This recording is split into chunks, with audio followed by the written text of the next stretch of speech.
тоа на култура ќе озбудува.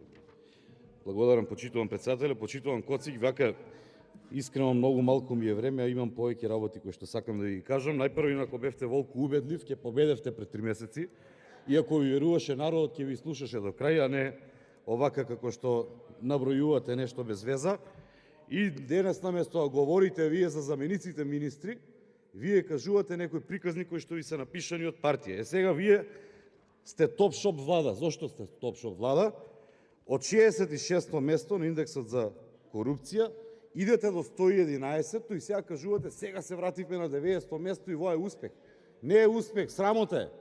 Срамота е, 50 места паднавте. И сега сме рипнале 10 места и добро е. Топ-шоп влада, втор дел. Пакетот, економскиот пакет, овие двајца кои што се министер и заменик министер, Зоран Маневски, кои што денес треба да го изгласаме, во пакет со Крешник Бектеши. Топ-шоп. Да, ќе има покачување, но тоа не е се. Нема да биде 40%, ќе биде 30%, ќе биде помалку од 20%, ќе биде 9,8%, ама со малечки букви, ДДВ ќе вратиме, со малечки букви ја укинуваме ефтината тарифа, со малечки букви 115 милиони евра, народни пари ќе ги вложиме во енергетскиот систем, затоа што имаме неспособни директори, неспособни раководители на институциите кои што се занимаваат со енергетика.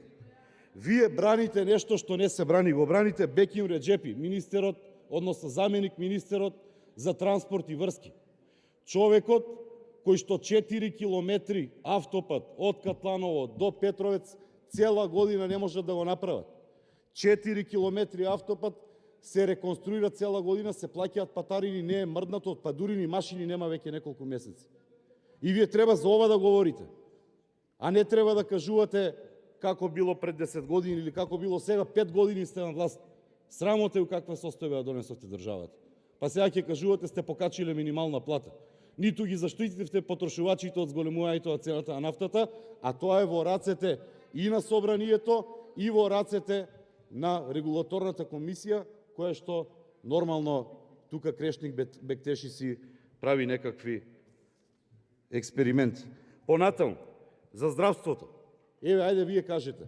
До пред 2 недели кажувавте дека не треба да се менува комисијата за здравство. Еве денес Беким Сали гледаме дека ја сменил. Сега кој е право, ви или он? Кажете за здравството зошто лошо се справивте.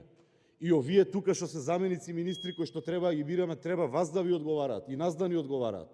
А не треба вие само да аминувате ваму некакви одлуки и така ви кажале од партија. Срамота. Ненад Коцич, реплика. Ненад Коцик.